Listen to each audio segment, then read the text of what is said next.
અમદાવાદ શહેર traffic police દ્વારા શાળાના બાળકો માટે મહત્વપૂર્ણ એક સૂચ કાર્યક્રમનો શુભારંભ આવ્યો હતો, જેમાં નઈ સૂચ કાર્યક્રમ અમદાવાદની નિશાન સ્કૂલમાં એન ચૌધરી જીસીપી ટ્રાફિક વિભાગ અમદાવાદના વરદ હસ્તે એક નઈ સૂચ કાર્યક્રમનો શુભારંભ કરવામાં આવ્યો છે।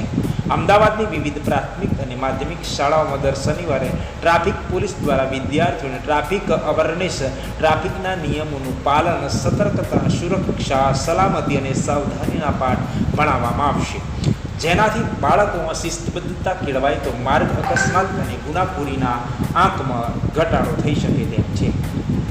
ગુજરાત સરકાર દ્વારા રાજ્યની પ્રાથમિક શાળાઓને દર શનિવારે બેકલેસ ડે જાહેર કરાયા છે। આ જાહેર કર્યા બાદ શનિવારના દિવસે શાળામાં બાળકોને વિવિધ પ્રેરણાદાયી પ્રવૃત્તિઓ કરાવીને બાળકોના માનસિક અને શારીરિક વિકાસ કરવાના પ્રયાસો કરાશે, જે અંતર્ગત અમદાવાદ શહેર પોલીસ કમિશનર GS મલિક અને સંયુક્ત પોલીસ કમિશનર ટ્રાફિક એન ચૌધરીની પ્રેરણાથી એક નઈ સોચ નામના પ્રેરણાદાયી અને અત્યંત મહત્વપૂર્ણ પ્રોજેક્ટ શરૂ કરવાનો સંકલ્પ કરવામાં આવ્યો હતો। શાળા ખાતે ટ્રાફિક વિભાગના JCP N Chaudhary, DCP Nitaben Desai, SP SJ મોદીના વરદ હસ્તે દીપ પ્રાગટ્ય કરવામાં આવ્યું હતું।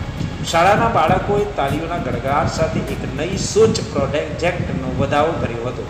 સંકુલના સંચાલક, મેનેજિંગ ટ્રસ્ટી, પ્રિન્સિપાલ, શિક્ષકો દ્વારા પોલીસ અધિકારીનું ભવ્ય સન્માન કરવામાં આવ્યું હતું। એસપી SJ મોદીએ બાળકોને ટ્રાફિકના નિયમોનું પાલન કરવાની પ્રતિજ્ઞા પણ લેવડાવી હતી। કાર્યક્રમમાં અમદાવાદ શહેર ટ્રાફિક પોલીસ વિભાગના ફરજ બજાવતા PI, PSI સહિત પોલીસ કર્મચારીઓ મોટી સંખ્યામાં ઉપસ્થિત રહ્યા હતા। આમ અમદાવાદ શહેર ટ્રાફિક પોલીસ દ્વારા શાળાના બાળકો માટે એક નઈ સૂચ પ્રોજેક્ટનો પ્રેરણાદાયી પ્રારંભ કરવામાં આવ્યો હતો। દેવાંશી છે, હું 10th સ્ટાન્ડર્ડમાં છું। આજે અમને જે પણ ટ્રાફિક રૂલ્સ શીખવાડે આપણા માટે સારા છે, કેમ કે આપણે ટ્રાફિક રૂલ્સ ફોલો કરવા જોઈએ, એનાથી આપણે એક્સિડન્ટ બચી શકે છે। આપણને હેલ્મેટ પહેરવું જરૂરી છે, કેમ કે વધારે એક્સિડન્ટ હેલ્મેટ ના પહેરવાથી જ થાય છે અને એ વધારે આપણા હેડમાં ઇફેક્ટ કરે છે, જેથી આપણું મૃત્યુ પણ થાય છે। અને આપણને જે રેડ લાઇટ, ગ્રીન લાઇટ ને યલો લાઇટના પણ આપણને ટ્રાફિક રૂલ્સ શીખવાડ્યા, એ પણ આપણા માટે હેલ્પફુલ છે કે જેથી આપણે એમને ફોલો કરવું જોઈએ અને મમ્મી પપ્પાને પણ કહેવું જોઈએ કે છે ને હેલ્મેટ પહેરવું જોઈએ, નકર તો અમે તમારા एक्टिवा पर नहीं बैठिए। आज का जो ट्रैफिक रूल्स का जो हमारे स्कूल में प्रोग्राम ऑर्गेनाइज हुआ था निशान शिक्षण संकुल में, वो बहुत ही डेडिकेटिंग प्रोग्राम था।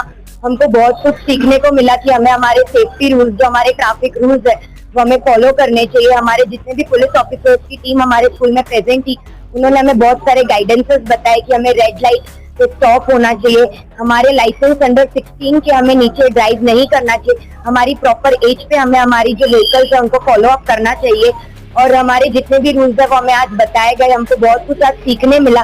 ये प्रोग्राम हमारे लिए बहुत ही अच्छा गया और हमको यहाँ से बहुत कुछ अवेयरनेस हमें सीखने को मिली कि हमें हमारे मतलब जितने भी ट्रैफिक आज जो एक्सीडेंट्स होते हैं स्टूडेंट्स के, वो किस रीजन से होता है और उसको प्रिवेंट करने के लिए हमें क्या करना चाहिए, रेमेडीज और सब हमें बताया गया। Thank you. हाँ, हमारे मम्मी पापा को हमें बोलना चाहिए कि वो आते वक्त हेलमेट कंपलसरी वेयर करे, क्योंकि बहुत टाइम ऐसा होता है कि जल्दबाजी में हम रेड लाइट फॉलो नहीं करते, आगे चले जाते, तो उसकी वजह से एक्सीडेंट होता है। तो हम हमारे पेरेंट्स को भी ये बताना चाहिए कि आपके लिए हेलमेट कंपलसरी है, सीट बेल्ट पहनना कंपलसरी, जिससे एक्सीडेंट ना हो और होते होते भी बच जाए और किसी को कुछ नुकसान ना हो। સરકાર તરફથી 5 જુલાઈના રોજ ભાર વગરનું ભણતર અને બાળકોમાં વિકાસ અર્થે જે એક કાર્યક્રમ આજથી શરૂઆત થાય છે, તો ટ્રાફિક વિભાગ તરફથી અને સતર્કતા ગ્રુપના માધ્યમથી નિશાન સ્કૂલથી આ કાર્યક્રમ શરૂઆત કરી છે કે એક નઈ સોચ એટલે નવો વિચાર અને બાળકોમાં ટ્રાફિકની અવેરનેસ આવે તો એ બાળક આખા સમાજને એ નિયમોની જાણકારી આપે અને ખુદ પાલન કરે અને વડીલોને પણ પાલન કરાવે। એ આશયથી જ અમે આ એક કાર્યક્રમનું સતર્કતા ગ્રુપ દ્વારા એક આયોજન કરેલ છે અને એના માટે અમે આ શાળા પસંદ કરી છે। શાળાના ટ્રસ્ટી, પ્રિન્સિપાલ તરફથી પણ અમને ખૂબ સહકાર આપવામાં આવે છે। દર શનિવારે અમે શાળા નક્કી કરીશું અને એ શાળામાં મારા જે ટ્રાફિકનો સ્ટાફ છે, સિનિયર અધિકારીઓ છે, એ સાથે જઈ અને ટ્રાફિકના નિયમ શું છે અને કેમ કરવામાં આવેલ છે એની અમે જાણકારી આપી. આપણે આજે અમલમાં કેમ મૂક્યો છે એ હું આપને સમજાવું.